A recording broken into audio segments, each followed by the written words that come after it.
Good afternoon. सब लोग ठीक होंगे?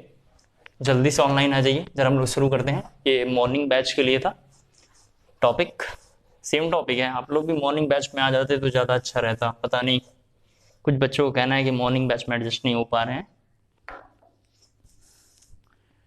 जल्दी से ऑनलाइन आ जाए, मैं 2 मिनट वेट करता हूँ, फिर शुरू करते हैं आज की क्लासेस। ठीक है?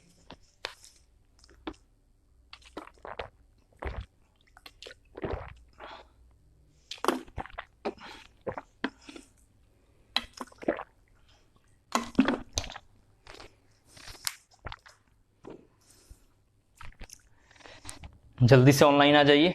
आ गए? थोड़ा एक बार आज की क्लास में इलेक्ट्रोकेमिस्ट्री का थोड़ा बैकग्राउंड देखेंगे, जहां हमने पिछले क्लास में पढ़ा था उसको जरा जल्दी से समझेंगे 10 मिनट में।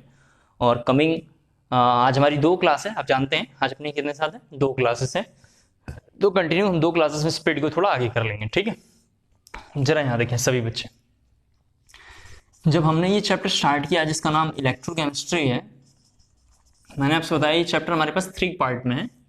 फर्स्ट पार्ट का नाम है ईसीसी, दूसरे का नाम है ईसी और तीसरे का नाम है कंडक्टेंस।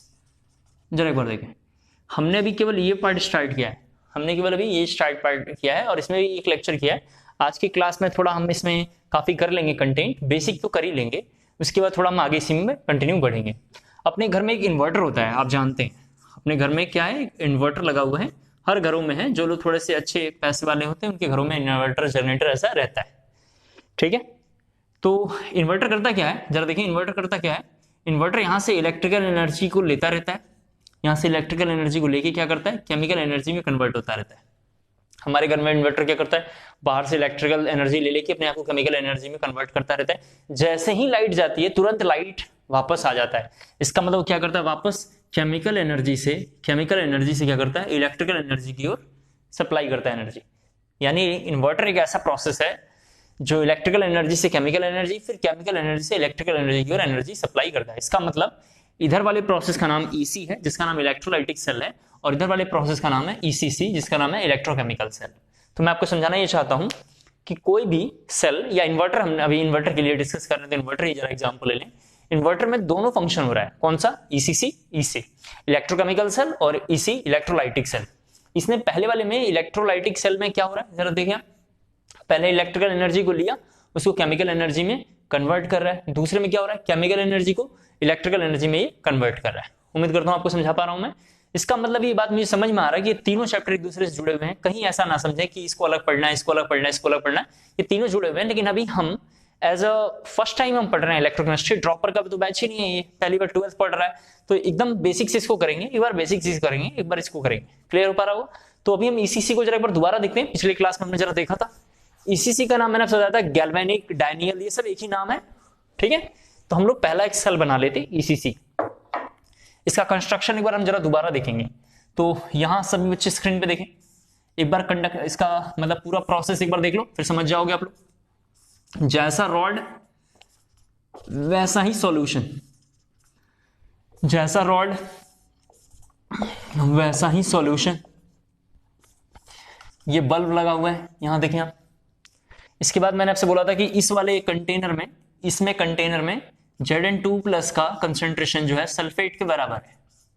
यहां पे Cu2+ का कंसंट्रेशन जो होगा सल्फेट के बराबर है। एक बार जरा देख लें, 5 मिनट रिकॉल कर लेते हैं पीछे की सारी बातें। एक्चुअली बार बार आज की क्लास में आएगा तो मुझे दिक्कत नहीं होना चाहिए। तो हम ये देखते हैं, अभी मुझे 2 बातें पहले बोल दे रहा हूं, इसको लेक्चर नंबर 4 या 5 के आसपास में हम क्लियर करेंगे कि सेम रॉड का सेम इलेक्ट्रोड, यहाँ पे देखो सेम इलेक्ट्रोड सेम, यहाँ पे इलेक्ट्रोलाइट, इलेक्ट्रोड इलेक्ट्रोलाइट क्यों ले रहे हैं ये। दूसरा, Zn हमेशा लेफ्ट में ही लेना है, राइट में नहीं ले सकते हैं। Zn हमेशा लेफ्ट में ही लेना है, राइट में नहीं ले सकते हैं। इसका भी सॉल्यूशन या इसका भी आंसर मैं काफी आगे जवाब दूंगा, अभी इसका कोई जवाब है नहीं हमारे पास। इसके बाद हमें पता है कि इस वाले को हम एनोड बोलते हैं, हमें पता है ये निगेटिव साइन है, ये निगेटिव टर्मिनल है। इस वाले को हमें पता है क्या बोलते हैं, कैथोड बोलते हैं, और इसका नाम पॉजिटिव है। देखते चलो जरा सा, इसको याद करने के लिए हमने लोन शॉर्टकट लिख रखा है, आपको मैंने बताया था कैसे। ये देखो यहाँ पे क्या हो रहा है, यहाँ पे Zn सॉलिड जो है Zn2+ में कन्वर्ट हो रहा है, आप जानते हैं, +2 इलेक्ट्रॉन यहाँ से बाहर निकाल रहा है। ये क्या हो रहा है, ये जो Zn मेटल है ये हमेशा बार बार यहाँ से Zn2+ में कन्वर्ट हो रहा है और 2 इलेक्ट्रॉन रॉड पे लेके आ रहा है। ये इलेक्ट्रॉन फ्लो ऑफ कंडक्टेंस, या मतलब जो हम कह सकते हैं कंडक्टिंग वायर की हेल्प से फ्लो ऑफ इलेक्ट्रॉन इधर से इधर की ओर हो रहा है। जिधर फ्लो ऑफ इलेक्ट्रॉन होगा ठीक उसका उल्टा फ्लो ऑफ इलेक्ट्रॉन कहाँ है, राइट से सॉरी लेफ्ट से राइट है। यहाँ जरा लिख रहा हूँ, जरा देखो फ्लो ऑफ इलेक्ट्रॉन कहाँ है, लेफ्ट से राइट है। तो फ्लो ऑफ करंट इसी का उल्टा होगा। फ्लो ऑफ करंट क्या होगा, flow of current right to left होगा। अब तो जानते हैं कि जितना मतलब जहां से इलेक्ट्रॉन का फ्लो रहता है उसकी करंट उसका उल्टा होता है। ये हमने देख लिया है, तो हमने ये लिख दिया Zn2+ में बार बार कन्वर्ट हो रहा है। यहाँ पे क्या हो रहा है, ये जो Cu2+ एक्वस में है, यानी इस कंटेनर में जो पड़ा हुआ है, इस कंटेनर में जो पड़ा हुआ है, ये 2 इलेक्ट्रॉन लेने के बाद ये Cu सॉलिड में कन्वर्ट हो रहा है। ये हमने पिछले क्लास में देखा था और इसका शॉर्टकट हमने बना लिया था RRCP। इनमें से कोई एक सेल को हम याद रख लेंगे, कोई एक सेल को हम याद रख लेंगे। चूंकि इस वाले सेल पे लॉस ऑफ इलेक्ट्रॉन हो रहा है तो लॉस ऑफ इलेक्ट्रॉन को हम लोग बोलते हैं ऑक्सीडेशन। इस वाले में गेन ऑफ इलेक्ट्रॉन हो रहा है तो इसको हम लोग बोलते हैं रिडक्शन। यहाँ पे ऑक्सीडेशन है तो बुक्स में इस सेल का नाम लिखा होगा ऑक्सीडेशन हाफ सेल। क्या लिखा होगा, ऑक्सीडेशन हाफ सेल। इसका क्या नाम लिखा होगा, जरा देखते चलो, रिडक्शन हाफ सेल। अगर हम थोड़ा और आगे बातचीत करें तो इस वाले का नाम एनोड है तो लिखा होगा एनोड हाफ सेल। इसी का नाम जरा से देखो माइनस है तो निगेटिव हाफ सेल, और इसी का नाम यहाँ पर लिखा हुआ लेफ्ट तो लिखा होगा लेफ्ट हाफ सेल। अलग अलग बुक्स में अलग अलग इसके नाम है, इसको बढ़िया से तैयार कर लेंगे जो मैंने समझा दिया। इधर में आएंगे तो इसका नाम लिखा होगा कैथोड हाफ सेल, इसी का उल्टा है तो वहाँ एनोड है तो यहाँ कैथोड हाफ सेल, यहाँ पॉजिटिव हाफ सेल और यहाँ राइट हाफ सेल, यहाँ राइट हाफ सेल, यहाँ लिखा हुआ है राइट हाफ सेल। हम बोल सकते हैं ये सब भी इसके नाम होंगे।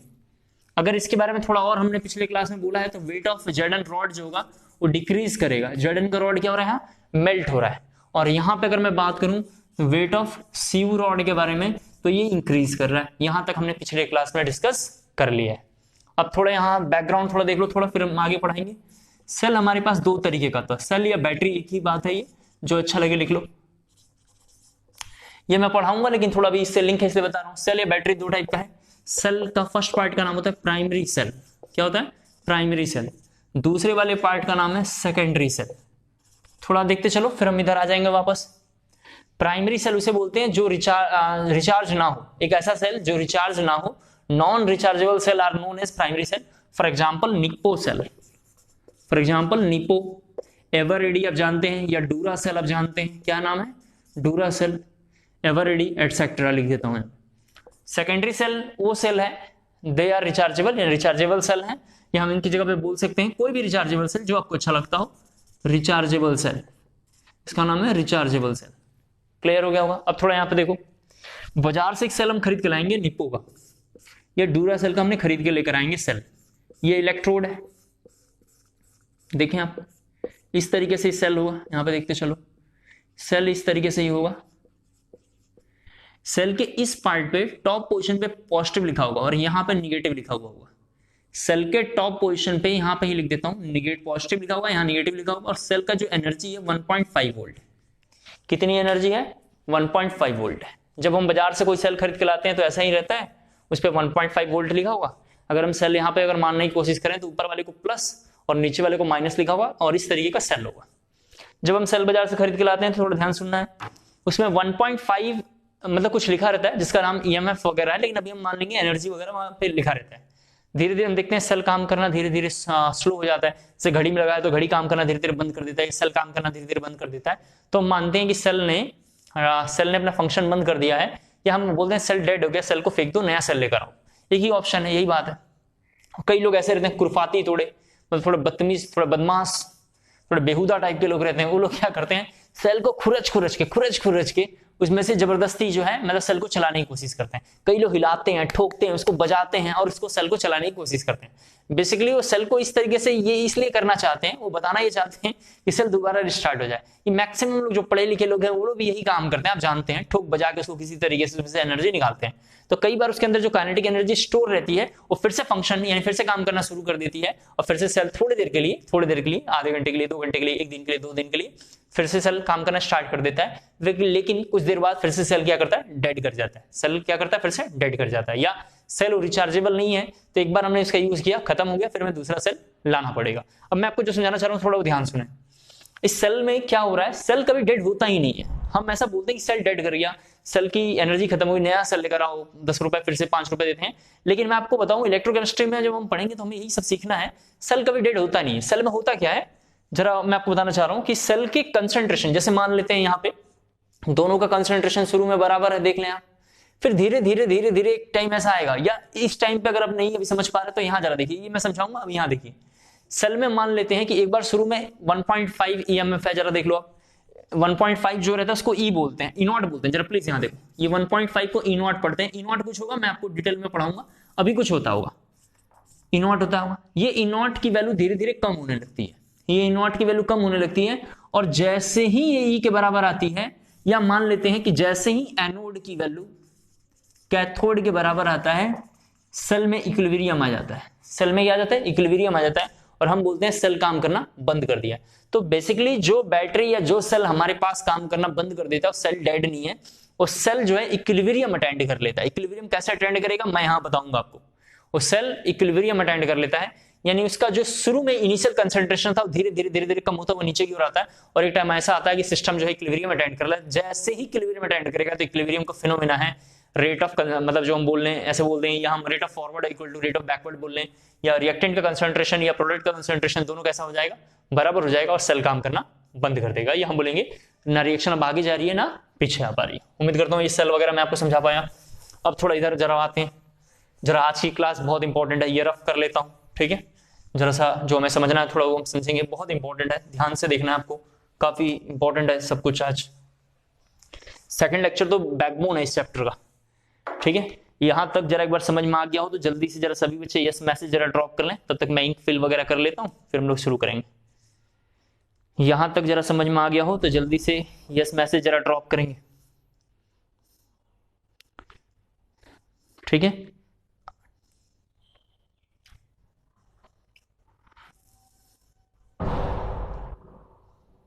ठीक है, क्लियर हो गया?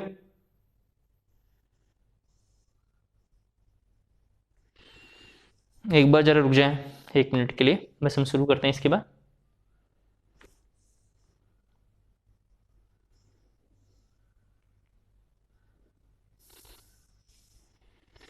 देखिए सभी लोग बोर्ड पे जरा दोबारा आ जाएंगे, जो थोड़ा काफी इंपॉर्टेंट है, देखते हैं क्या है ये सब।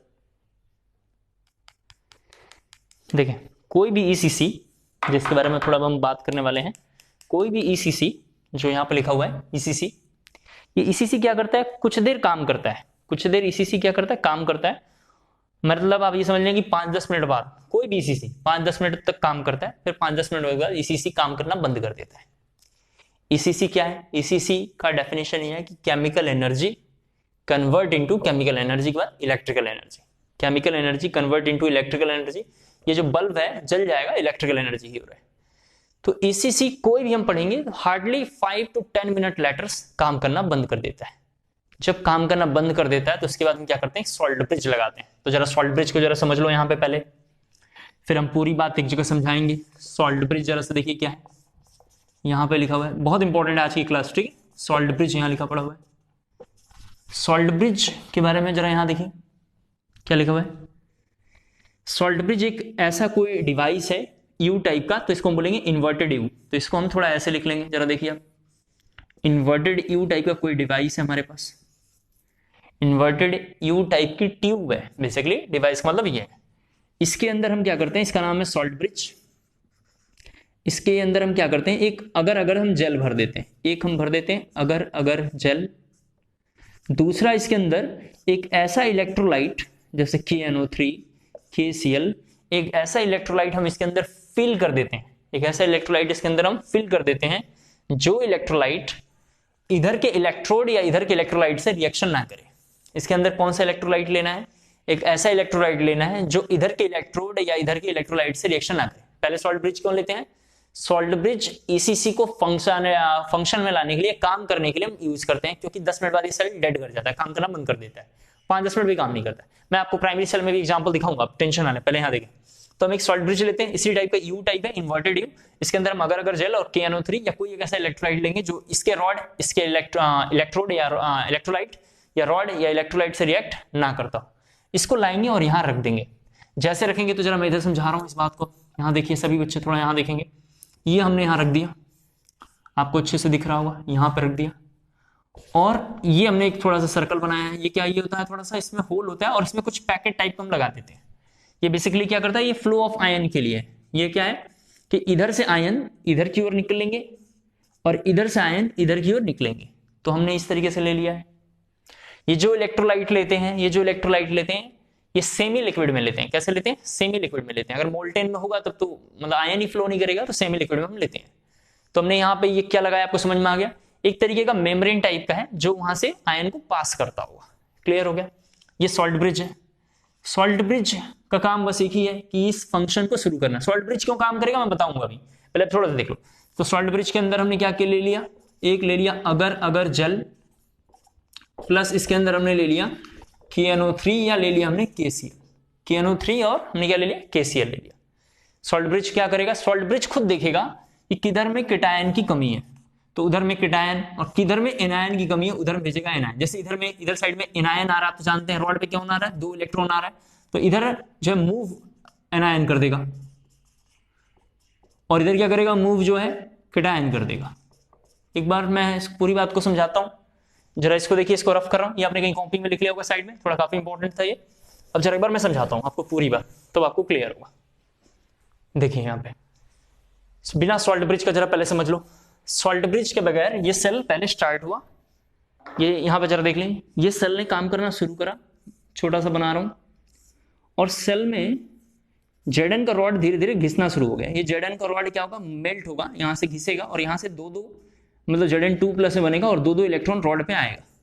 यहाँ कंडक्टिंग वायर की हेल्प से 2 इलेक्ट्रॉन इधर आए और इधर नीचे गिर रहे हैं। यहाँ का जो Cu2+ है, इस Cu के ऊपर यहाँ पे डिपोजिट हो रहा है, जो पिछले क्लास में हमने देख लिया। यहाँ क्या हो रहा है, डिपोजिट हो रहा है, हमने पिछले क्लास में देख लिया है।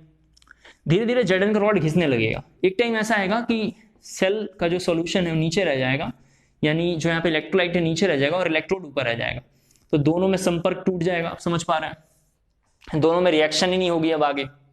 इसके लिए हम क्या करते हैं, सॉल्ट ब्रिज लगाते हैं। सॉल्ट ब्रिज किस लिए लगाते हैं, सेल के फंक्शन को देखने के लिए फिर से। तो हमने सॉल्ट ब्रिज लगाया। सॉल्ट ब्रिज में क्या है, अगर अगर जेल, यहाँ पे हमने लिखा है अगर अगर जेल प्लस KNO3, और मतलब KNO3 लिख दिया हमने, और या KCl, जो अच्छा लगे वो लिख लेंगे। ये सॉल्ट ब्रिज क्या करता है, खुद देखता है कि किधर में एनायन की कमी है। इधर बार बार इलेक्ट्रॉन चाहिए तो एनायन है, तो इधर मूव ऑफ एनायन कर देगा। इधर क्या करेगा, मूव ऑफ एनायन, और इधर क्या करेगा, मूव ऑफ केटायन। अगर मैं केटायन के बारे में बात करूं तो यहाँ आएगा K+, जरा देख लो, मैं इसको थोड़ा ऐसे सर्कल बना रहा हूं ताकि आप समझ पाए। और यहाँ पे कौन आएगा, Cl-, यहाँ पे कौन आएगा, Cl-, क्योंकि यहाँ हमेशा इलेक्ट्रॉन चाहिए। क्लियर हो गया होगा? तो जरा ये जल्दी से कॉपी कर लें। कॉपी हो गया।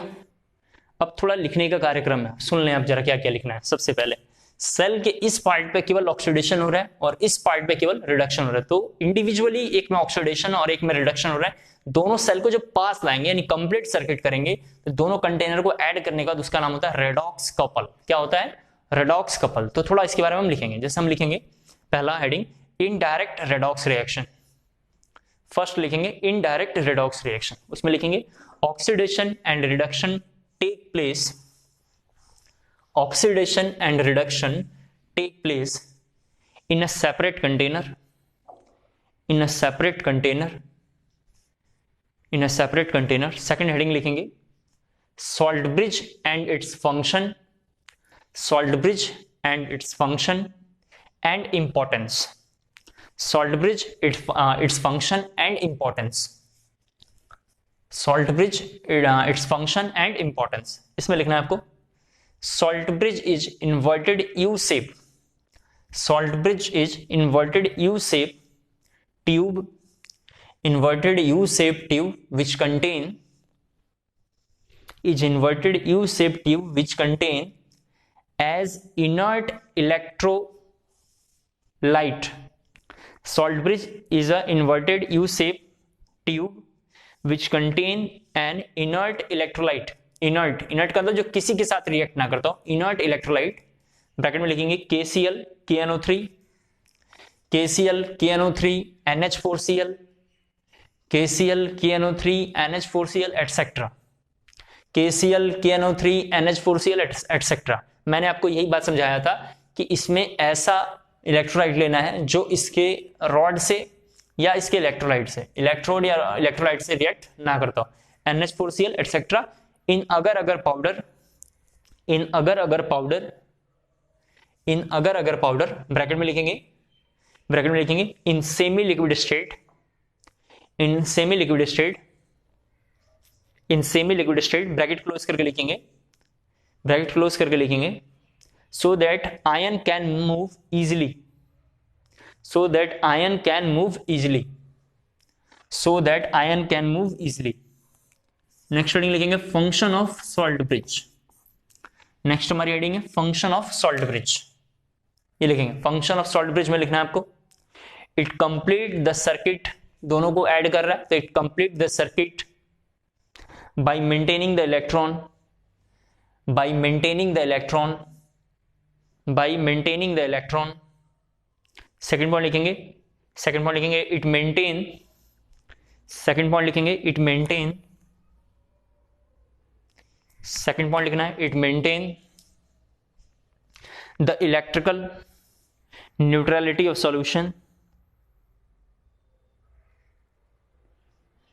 ठीक है, it maintain the electrical neutrality of solution, ठीक है। ये बच्चे का मैसेज है कि थोड़ा सा लेट हो गया, कोई बात नहीं, लेट हो गया तो हम किसी का स्क्रीनशॉट शेयर करवा देते हैं। कोई बच्चा जरा स्क्रीनशॉट ग्रुप में जरा शेयर कर देगा, कोई बच्चा जो हम नोट्स हमने भेजा उसको स्क्रीनशॉट जरा ग्रुप में शेयर कर देगा, उसे देख लेगा,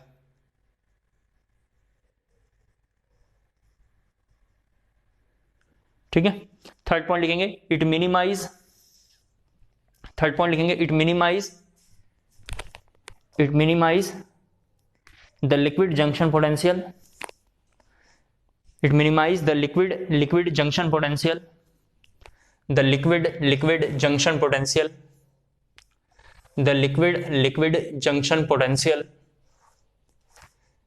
it minimise the liquid junction potential. यहां पे देखें सब लोग, जहां लिखा हुआ जंक्शन पोटेंशियल उसके नीचे अंडरलाइन करना है और यहां पे देखें जरा जंक्शन पोटेंशियल क्या है। इस कंटेनर में जरा दोबारा देखना है, फिर हम एक बार अलग से देखेंगे। ये Zn क्या कर रहा है, यहाँ पे तो ZnSO4 है, ये Zn क्या कर रहा है, अंदर में Zn2+ बन रहा है और दो इलेक्ट्रॉन बाहर निकाल रहा है। आप तो जानते हैं यहाँ से क्या हो रहा है, Zn2+ में बन रहा है और दो इलेक्ट्रॉन बाहर निकाल रहा है। यहाँ भी Zn2+ में बन रहा है और दो इलेक्ट्रॉन बाहर निकाल रहा है।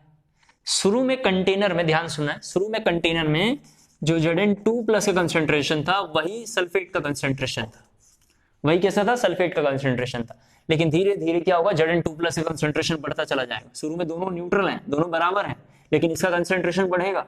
जब इसका कंसेंट्रेशन बढ़ेगा तो यहाँ पे दिखाई दे रहा है, जरा प्लीज यहाँ पे देखो, यहाँ पे क्या दिखाई दे रहा है, ये जो केटायन है, ये जो केटायन है इसको इलेक्ट्रॉन लूज करने के लिए नहीं देंगे, ये इलेक्ट्रॉन ऊपर जाने के लिए मौका नहीं देंगे।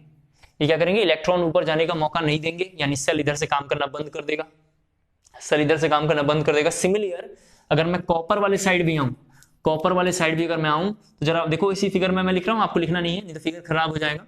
Cu यहाँ पे है तो ये क्या करेगा, इधर में दो इलेक्ट्रॉन बार बार गिरने लगेंगे, ये बार बार दो इलेक्ट्रॉन आएंगे और ये दो इलेक्ट्रॉन आने से इसमें माइनस साइन का या इलेक्ट्रॉन का चांसेस बढ़ जाएगा और ये इलेक्ट्रॉन का चांसेस यहाँ बढ़ जाएगा। यहाँ पे देख रहे हैं Zn2+ के चांसेस बढ़ गए हैं। इसका मतलब क्या कहना चाह रहा हूँ कि ये इधर से इलेक्ट्रॉन भेजने नहीं देगा, ठीक है। जब इलेक्ट्रॉन इधर से इधर जाएगा ही नहीं और ये ले ही नहीं सकता है तो ऐसे केस में सेल काम करना बंद कर देगा। यहाँ पे दो चार्जों के बीच में जो पोटेंशियल डेवलप होता है उसी का नाम बुक्स में लिखा हुआ है जंक्शन पोटेंशियल। एक बार दोबारा बोलूंगा, इस यहाँ पे जो पोटेंशियल डेवलप हो रहा है उसी का नाम होगा जंक्शन पोटेंशियल। और इसको दूर करने के लिए हम क्या करते हैं, सॉल्ट ब्रिज लगा देते हैं। जैसे ही हम सॉल्ट ब्रिज लगाते हैं, यहाँ थोड़ा देखिए, जैसे ही सॉल्ट ब्रिज लगाते हैं, सॉल्ट ब्रिज क्या करता है, सबसे पहले ये जो आयन यहाँ बने हुए हैं इनको न्यूट्रलाइज करता है, इनको न्यूट्रलाइज करता है। मतलब सॉल्ट ब्रिज क्या करता है, इधर जो केटायन बने हुए हैं उनको बैलेंस करने के लिए यहाँ से एनायन पास करता है, यहाँ से क्या करता है, एनायन पास करता है। और इधर एनायन बने हुए हैं तो इनको न्यूट्रलाइज करने के लिए यहाँ से क्या करता है, केटायन को पास करता है। अब फिर से ये सेल काम करना शुरू कर देता है। यानी जब, जरा सुन ले सॉल्ट ब्रिज कैसे फंक्शन करता है, एक बार जरा समझा दूं। जैसे ही यहाँ पे मान लेते हैं Zn2+ बना, सॉल्ट ब्रिज क्या करता है कि एक वहां पे माइनस साइन भेज देता है, यहाँ से एक माइनस साइन भेज देता है। फिर यहाँ पे देख लें Zn2+ बना, फिर से यहाँ पे दो माइनस साइन भेज दिया। तो बार बार Zn2+ बना, दो इलेक्ट्रॉन आया, Zn+ बना, 2 इलेक्ट्रॉन आया, इधर से एनायन बार बार आते रहता है। तो ये हमेशा ये जो कंटेनर रहता है क्या होता है, न्यूट्रल रहता है और इसमें जंक्शन पोटेंशियल क्रिएट नहीं हो पाता है। जंक्शन पोटेंशियल को थोड़ा समझने के लिए ये हमने दो अलग अलग कंटेनर, दो अलग अलग इलेक्ट्रोड लिया। कई बार इसी को सिंगल कंटेनर में रखा रहता है, जरा देख लें, ये जो लिखा हुआ है फेस चेंजेस के लिए है, हम आगे देखेंगे। और सेम इलेक्ट्रोड क्या करता है, सेम इलेक्ट्रोड इधर लगा देंगे और एक इलेक्ट्रोड इधर लगा देंगे। देख लें आप, इस तरीके का लगा हुआ है, जरा देखो सेम कंटेनर में, सभी बच्चे स्क्रीन पे देखें, सेम कंटेनर में और यहाँ पे लगा हुआ है बल्ब। और आप जानते हैं ये हमने क्या बनाया है, ये हमने बनाया कि मैं कोशिश ये कर रहा था कि यहाँ प्लस आ जाएगा, यहाँ minus plus minus plus minus plus minus ऐसा लिखा हुआ है। इनमें एक टाइम ऐसा आएगा कि ये जो प्लस माइनस है इनकी जो न्यूट्रलिटी है लॉस हो जाएगी, इनकी नॉन न्यूट्रलिटी क्या होगी, लॉस हो जाएगी। इनकी न्यूट्रलिटी को बचाने के लिए हम क्या करेंगे, यहाँ पे सॉल्ट ब्रिज लगाएंगे। तो ये इसका सॉल्ट ब्रिज है। आप जब एवरेडी, निप्पो या डूरासेल या प्राइमरी सेल कोई भी खरीद के लेकर आओगे तो उसमें भी हल्का सा पतला सा एक मेम्ब्रेन होता है, वो मेम्ब्रेन ही सॉल्ट ब्रिज है, यानी सॉल्ट ब्रिज हर बैटरी के अंदर होगा। वो सॉल्ट ब्रिज क्या डिसाइड करता है, दोनों के फेस को सेपरेट करके रखता है, दोनों के फेस को सेपरेट करके रखता है, कीटायन को सेपरेट, एनायन को सेपरेट करके रखता है। आप घर पे कोई 5 रुपए 10 रुपए वाली बैटरी होगी, इसको फोड़ के अच्छे से निकाल के आप ध्यान से देखना, अच्छे से कर्व और निकाल के देखो तो उसमें एक पतला सा मेम्ब्रेन दिखाई देगा जिसका नाम है सॉल्ट ब्रिज। उम्मीद करता हूं शायद आपको क्लियर हो गया होगा। नेक्स्ट हेडिंग लिखेंगे, ये सब बोर्ड के लिए था। नेक्स्ट हेडिंग जब थोड़ा लिखेंगे कंडीशन। नेक्स्ट हमारी हेडिंग है कंडीशन, ठीक है। नेक्स्ट हेडिंग है condition on the electrolyte, condition on the electrolyte in salt bridge, condition on the electrolyte used in salt bridge, used in salt bridge, used in salt bridge. इसके बारे में थोड़ा लिखेंगे आयनिक mobility, कई लोग बोलते हैं, कई लोग आयनिक मोबाइलिटी बोलते हैं, एक ही बात है, देख लेना। Ionic mobility of cation and anion, of cation and anion should be same, so that both half cell solution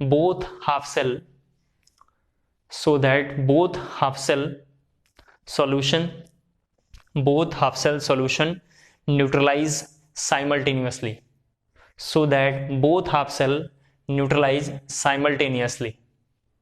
simultaneously, full stop. Paragraph जरा चेंज करके लिखना आयनिक मोबिलिटी, पैराग्राफ जरा चेंज करके ये लिखना आयनिक मोबिलिटी, हमारी हेडिंग है। देखेंगे इसमें आयनिक मोबिलिटी में लिखना distance travelled by an ion, distance travelled by an ion in per unit time, distance travelled by an ion in per unit time under the influence of an electrical field having potential difference 1 volt, having potential difference 1 volt, ठीक है। जरा देखो क्या लिखना है आपको, वहां पे लिखना है among, यहाँ पे जरा देखें एकदम शुरू से लिखेंगे एमंग, थोड़ा प्लीज यहाँ देखो, एमंग द कीटायन, ऐसे लिखना एमंग द कीटायन, लिखेंगे थोड़ा among the cation. H plus has, ऐसे लिखना H plus has highest ionic mobility, यहाँ लिख देता हूं H plus has the highest ionic mobility, H plus has highest ionic mobility and क्या लिखना, and among, यहाँ लिखा पड़ा हुआ है among the cation के बाद यहाँ लिखना है among the anion, नीचे से फिर से लिखना है among the anion OH minus has, among the anion OH minus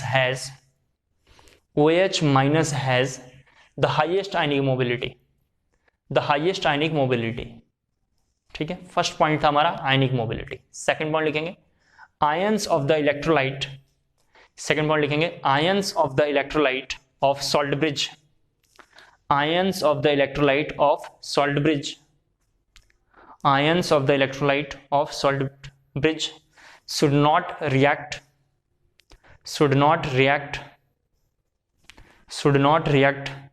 with any of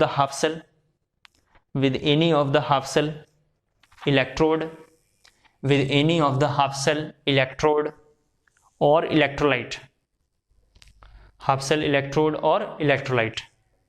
clear हो गया। लिखना है थोड़ा एग्जाम्पल, एग्जाम्पल लिखना, ये सब मैंने समझा दिया है, एग्जाम्पल लिखना है। KCl can not be use, KCl can not be use in case of, KCl cannot be used in case of silver electrode, in case of silver electrode, in case of silver electrode, because it will react, because it will react with Ag plus ion, because it will react with Ag plus ion and form white PPT, and form white PPT, and form white PPT of AgCl, of AgCl, of AgCl। ये लिखना है थोड़ा वहां पे,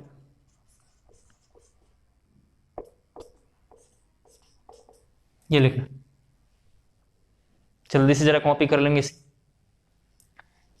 next हमारी heading है electrode potential. तो एक बार जरा हम देखेंगे कि इलेक्ट्रोड क्या होता है, एक बार जरा दोबारा देखेंगे इलेक्ट्रोड क्या होता है, जल्दी से जरा कॉपी कर लें।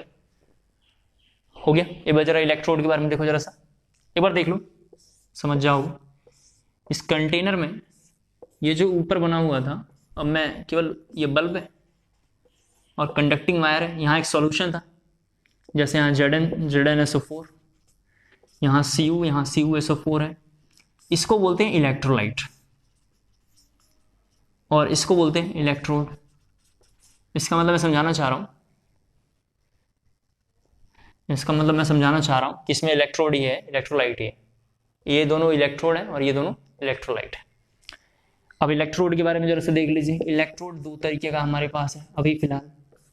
एक इलेक्ट्रोड है जिसका नाम है एक्टिव इलेक्ट्रोड, एक्टिव इलेक्ट्रोड नाम है इसका। दूसरा इलेक्ट्रोड का नाम है inert electrode. Inert electrode generally platinum होता है, ग्रेफाइट होता है, जिसको हम लोग सी पढ़ते हैं, ग्रेफाइट होता है। एक्टिव इलेक्ट्रोड बहुत सारे हैं, जैसे कॉपर है, जैसे सिल्वर है, जैसे जर्डन है, जैसे सीयू है, ये सब है। कैसे पता चला ये दोनों में क्या डिफरेंस इन दोनों में, जरा से सुन लें आप। अगर आपने ईसीसी में कोई इलेक्ट्रोड लगाया, इलेक्ट्रोड क्या होता है यहाँ लिखा हुआ है, ये इलेक्ट्रोड है, इलेक्ट्रोलाइट है। अगर आपने ईसीसी में कोई इलेक्ट्रोड लगाया और इलेक्ट्रोड की, ध्यान सुना, उस इलेक्ट्रोड के वेट में कोई चेंजेस आ जाए, इलेक्ट्रोड का जो वेट है वो कम हो जाए या बढ़ जाए, इलेक्ट्रोड के जो वेट में चेंजेस आए, ऐसे वाले इलेक्ट्रोड को हम बोलते हैं एक्टिव इलेक्ट्रोड, यानी चेंज इन वेट। समझ रहा मेरी बात, उसको क्या बोलेंगे, एक्टिव इलेक्ट्रोड। और इलेक्ट्रोड हमने लगाया, सेल फंक्शन किया, सेल काम किया, सब कुछ हुआ, लेकिन उसमें इलेक्ट्रोड पे कोई चेंजेस नहीं हुआ, ऐसे वाले को बोलेंगे इनर्ट इलेक्ट्रोड। क्या बोलते हैं हम, इनर्ट इलेक्ट्रोड। तो इतनी बातें जरा जल्दी से कॉपी कर लें और एक लाइन जरा लिख देना।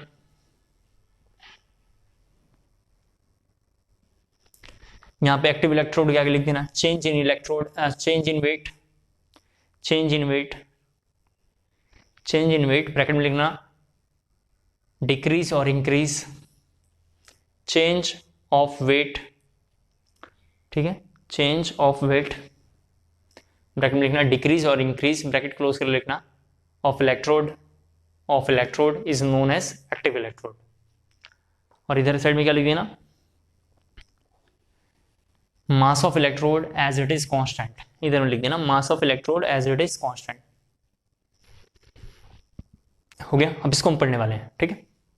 तो पहले लिखो, whenever any metal rod, लिखना है शुरू से, whenever any metal rod is dipped into, is dipped मतलब डुबा देना, is dipped into the solution, is dipped into the solution of its own ion, of its own ion, of its own ion, then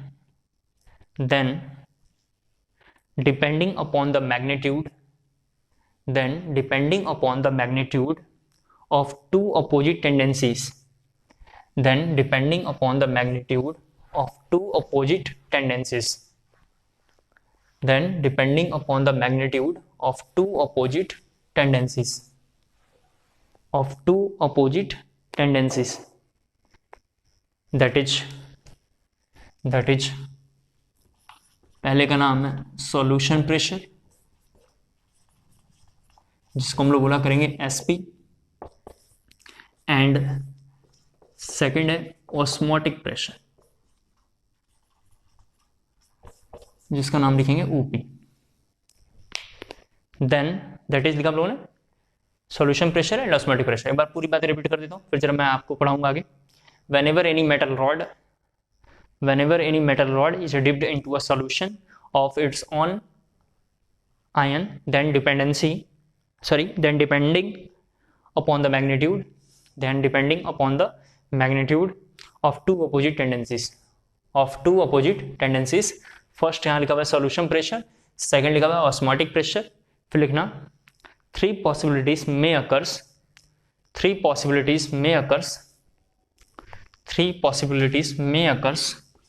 पहला यहाँ लिखा हुआ है case 1, weight of rod, first है weight of rod, कुछ भी लिख सकते हैं जो अच्छा लगे वो लिख लो, हमने जैसे पहला लिख लिया weight of rod increases.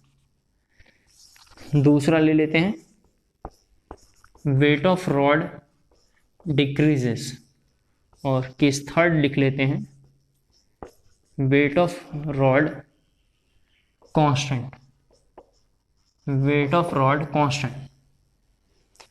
Rod increases decreases constant.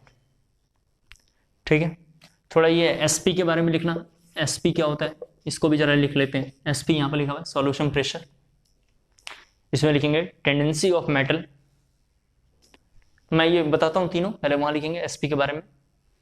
Tendency of metal to convert into ions, इसके लिए लिखेंगे। ऑस्मोटिक प्रेशर के लिए क्या लिखना है, जरा जल्दी से कॉपी करेंगे। ऑस्मोटिक प्रेशर में लिखेंगे tendency of ions to convert into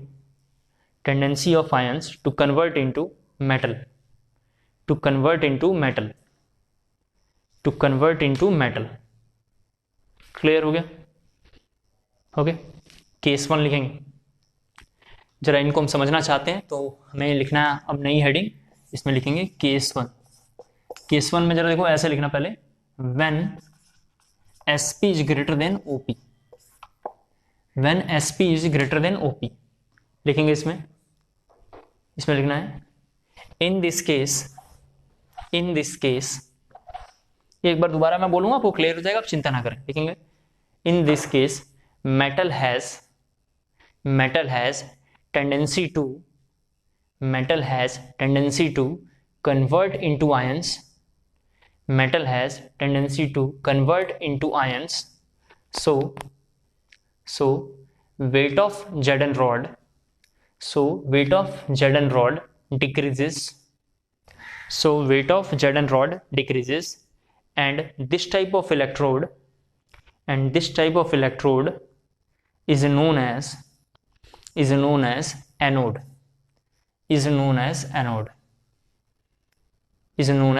यहाँ स्क्रीन पे देखें, मैं समझाने की कोशिश क्या कर रहा हूँ। आपको याद होगा मैंने पिछले क्लास में बताया था आपसे कि सेल के इस पार्ट में, और ये बल्ब है, सेल के इस पार्ट में मैंने आपको बताया था कि Zn लगा हुआ है और यहाँ लगा हुआ है Cu, और हमने यहाँ बोला था एनोड इसका नाम है, हमने बोला था ये निगेटिव होता है और इसका नाम कैथोड है, और यहाँ पॉजिटिव होता है। हम यही जानना चाह रहे हैं ऐसा क्यों हुआ है, हम यही जानना चाहते थे ऐसा क्यों हुआ है, तो इसके लिए हम अभी ये देखेंगे। जरा यहाँ देखिए, इसको देखने के लिए हम कैसे करेंगे। केस 1 के लिए जरा एक बार दोबारा लिखता हूँ। केस 1 हमने लिखा है कि SP is greater than OP। Screen पे जरा देखें SP और OP, जरा रिलेशन ये देखो, जब SP और OP होगा तो हमने बोला है कि ऐसे केस में वेट ऑफ Zn रॉड जो होगा, या वेट ऑफ इलेक्ट्रोड होगा, वो डिक्रीज करेगा। वेट ऑफ रॉड क्या होगा, डिक्रीज करेगा। इसको हम बोलेंगे एनोड, इसको हम क्या बोलेंगे, एनोड। ये बात हमने देखा पहला। दूसरा जरा सा यहाँ पे देखिए, जब हम कंटेनर में मेटल लेंगे तो ये कोई मेटल का एटम है, यहाँ पे हमने ले लिया। यहाँ देखते चलो जरा जल्दी से, तो शुरू में जरा देखो जितने केटायन होंगे, जितना केटायन होगा, केटायन यहाँ लिखता हूँ, उतने ही एनायन होंगे। Cation anion, cation anion, cation anion, cation anion. जरा देख लो शुरू में कैसा होगा, दोनों बराबर होगा। लेकिन हमें पता है ये मेटल यहाँ से निकल के और यहाँ पे किस में कन्वर्ट हो रहा है, Mn प्लस में कन्वर्ट हो रहा है। यहाँ से क्या हो रहा है, Mn प्लस में हो रहा है। तो आफ्टर सम टाइम्स, जरा यहाँ देखें, आफ्टर सम टाइम्स ये किस में कन्वर्ट हो रहा है। अगर आपको दिक्कत आ रहा है तो देखो जरा सा, मेटल सॉलिड में है, कन्वर्ट हो रहा है Mn प्लस पे, यहाँ पे एक्वस हमने लिख दिया और ये n इलेक्ट्रॉन लिखा इनटू रॉड। आपको अगर ये समझने में दिक्कत हो रहा है तो आप ये वाला एक्सप्रेशन का Zn देखना, इसका Zn देखना, ये वही चल रहा है। तो एक टाइम ऐसा आएगा कि रॉड पे केवल माइनस साइन रह जाएगा, रॉड पे क्या आ जाएगा, केवल माइनस माइनस माइनस, केवल माइनस रह जाएगा और इसके चारों तरफ प्लस प्लस आ जाएगा। इसके चारों तरफ कैसा हो जाएगा, प्लस प्लस हो जाएगा। आप देख सकते हैं इसके चारों तरफ कैसा हो गया, प्लस प्लस हो गया।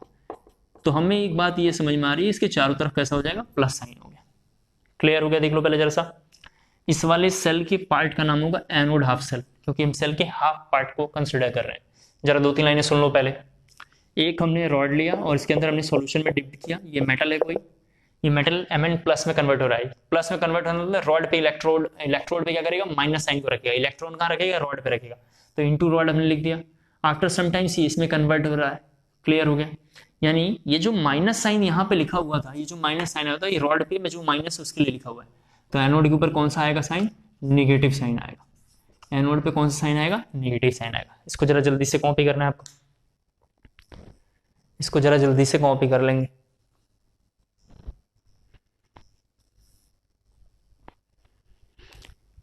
ठीक है, केस 1 कॉपी हो गया, केस 1 कॉपी हो गया। केस 2 क्या होगा, मैं यही लिखूंगा, इसलिए थोड़ा आप देखते चलो। केस 2 है OP ग्रेटर देन SP, ये लिखना है, OP ग्रेटर देन SP लिखेंगे इसमें। इन दिस केस लिखना है इसमें, इन this case metal has, in this case metal has high tendency, या ऐसे लिखना, sorry, in this case iron has high tendency, sorry, in this case iron has high tendency to convert into metal, to convert into metal, to convert into metal. So weight of, so weight of rod, so weight of rod increases, so weight of rod increases, and this type of electrode, and this type of electrode is known as cathode, and this type of electrode is known as cathode, and this type of electrode is known as cathode। ये रहा container, देखें शुरू में तो neutral नियम ले रहे हैं, यहाँ माइनस जितने हैं उतने ही प्लस है, आपको क्लियर हो पा रहा हो, उतने ही क्या है, प्लस है। देख लें आप सभी लोग, ये क्या हो रहा है इसमें Mn प्लस जो है इस पे डिपोजिट हो रहा है, Mn प्लस इस पे क्या हो रहा है, डिपोजिट हो रहा है। जरा देख लो क्या हो रहा है, ये Mn प्लस जो है एक्वस में पड़ा हुआ है, ये 2 इलेक्ट्रॉन को ले रहा है और ये बना रहा है M सॉलिड। ये यही लाइन चल रही है, इसी को हमने अलग करके आपको समझाया है। तो अगर मैं आफ्टर समटाइम्स देखूंगा, आफ्टर समटाइम्स जब मैं इसको देखूंगा तो ये इस तरीके का हो रहा है। जरा देखो, मेटल के ऊपर तो पॉजिटिव साइन है चारों तरफ, ये रॉड पे पॉजिटिव साइन आ जाएगा, रॉड पे कैसा आ जाएगा, पॉजिटिव, स्क्रीन पे देखें, और चारों तरफ इसे क्या होगा, माइनस साइन आ जाएगा। ये 2 चार्जों के रिलेशन का ही नाम जंक्शन पोटेंशियल था। अगर आप ध्यान से देखेंगे तो इसी का नाम क्या है, जंक्शन पोटेंशियल है। ये माइनस है, ये जंक्शन पोटेंशियल है, इसी का नाम जंक्शन पोटेंशियल है। तो इसका नाम हम रख लेंगे इस बार CHC। क्या रखेंगे, CHC। जरा इसको कॉपी कर लें। एक बात ये, दूसरी बात थोड़ा ध्यान से सुनना है कॉपी करते टाइम। ये जो रॉड है, ये जो रॉड है, इस रॉड का रिलेटिव वैल्यू हम निकालते हैं, एब्सोल्यूट वैल्यू इसका नहीं निकाल सकते हैं, क्योंकि जब तक 2 अलग अलग रॉड AHC या CHC कंबाइन नहीं होंगे, सर्किट कंप्लीट नहीं होगी, तब तक सेल कंप्लीट नहीं होगा। तो अगर कोई बच्चा बोलता है किसकी वैल्यू बताइए कितना होगा, वैल्यू मतलब इलेक्ट्रोड पोटेंशियल कि सर इस सेल की, मतलब बोलता है कि एनोड हाफ सेल का AHC का, या बोल रहा है CHC का, अभी जो हमने केस 1 लिखा, केस 2 लिखा, उसका इलेक्ट्रोड पोटेंशियल कितना होगा बताइए, तो हम निकाल नहीं सकते हैं, क्योंकि वो एब्सोल्यूट वैल्यू नहीं है। एब्सोल्यूट वैल्यू कब होगा, जब दोनों के दोनों कंबाइन होंगे।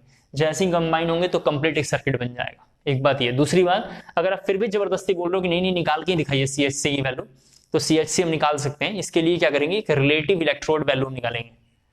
इसके क्या हम निकालेंगे, रिलेटिव वैल्यू निकालेंगे। कैसे निकालेंगे, एक स्टैंडर्ड कोई वैल्यू होगी, उससे इसको लेकर हम आएंगे जिसका नाम है SHE, इसका नाम है standard hydrogen electrode. Normal hydrogen electrode NHE SHE एक ही है, उसके कंपेयर में AHC का या CHC का हम निकालेंगे तो वैल्यू आएगा, उसका इलेक्ट्रोड पोटेंशियल आ जाएगा। लेकिन जो इलेक्ट्रोड पोटेंशियल होगा वो रिलेटिव वैल्यू होगा। कौन सा वैल्यू होगा? रिलेटिव वैल्यू होगा। एक इंपॉर्टेंट बात फिर से बोल रहा हूँ, सुन लो उसे। AHC या CHC की जो हम वैल्यू निकालेंगे इलेक्ट्रोड पोटेंशियल, वो रिलेटिव होगा, वो हमारा एब्सोल्यूट नहीं होगा। एब्सोल्यूट तब होगा जब ये दोनों कंबाइन होंगे।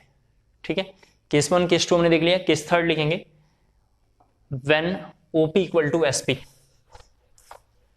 When OP equal to SP। Case 2 हमारा third, sorry, when OP equal to SP, OP equal to SP होगा, देन लिखना no weight change, no weight change, ये लिखना है नो वेट चेंज। ठीक है, और ऐसे वाले को आपको याद होगा, मैंने थोड़ी देर पहले बोला था, इस वाले को क्या बोलते हैं? Inert electrode. मैंने आपको समझा दिया है, इसको बोलेंगे इनर्ट इलेक्ट्रोड। और इनर्ट इलेक्ट्रोड दो तरीके का हो सकता है, प्लैटिनम और ग्रेफाइट। ऊपर अभी समझाया आपको, तो इसको जरा कॉपी करेंगे और इसके बारे में एक दो लाइन लिखेंगे in this case of equilibrium will be some separation, and due to this charge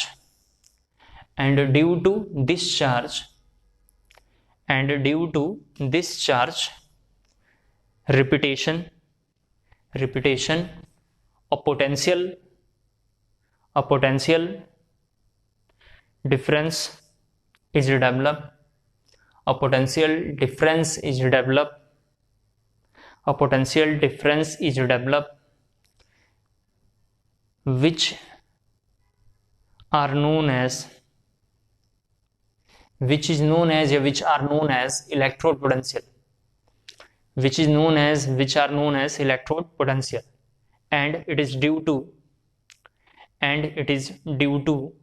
oxidation,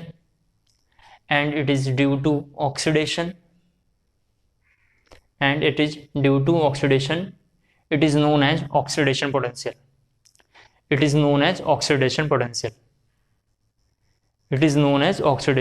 bracket में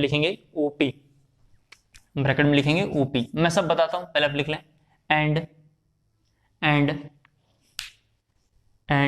if it is due to, and F लिखना, and if it is due to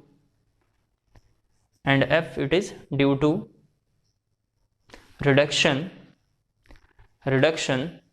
then it is known as reduction potential,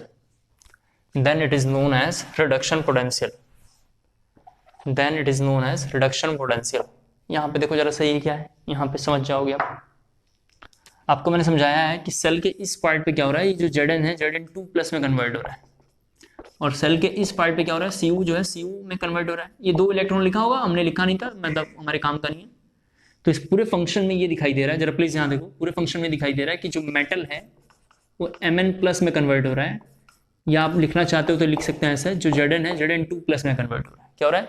Zn2+ में convert हो रहा है, या metal Mn+ में convert हो रहा है।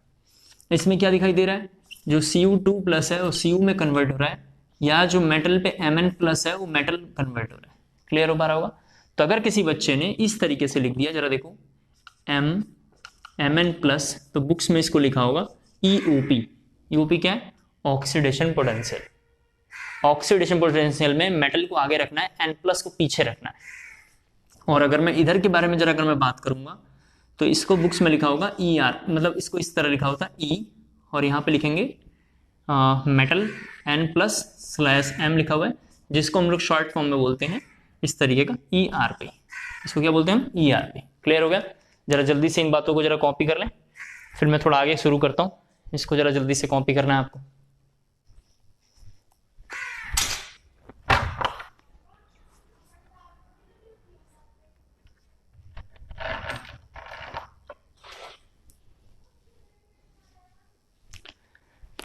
एक बार मैंने जरा हिंट में इधर समझाया है कि OP और RP क्या है, ठीक है? इसे जरा एक बार देख लीजिए।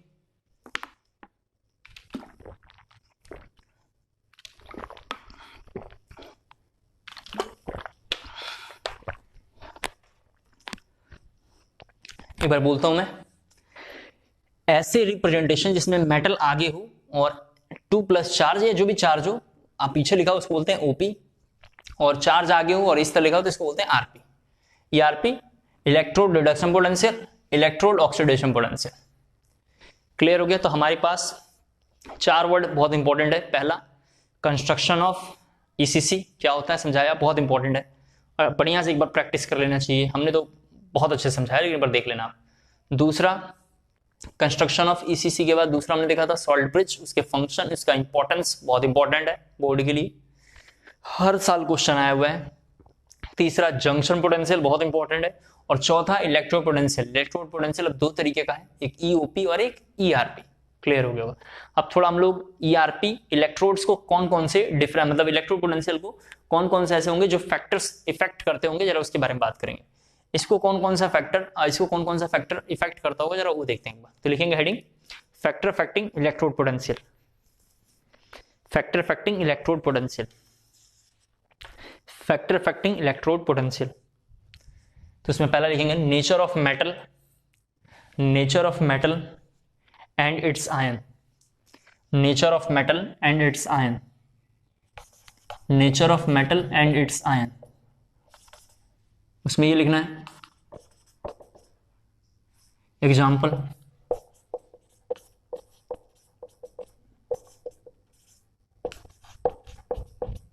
ये क्या लिखा है एग्जाम्पल सर आपने? आयन में चेंज होगा तो उससे कुछ ना कुछ इलेक्ट्रो पोटेंशियल में भी फर्क आएगा, उसके इलेक्ट्रो पोटेंशियल में भी क्या होगा, चेंजेस होगा।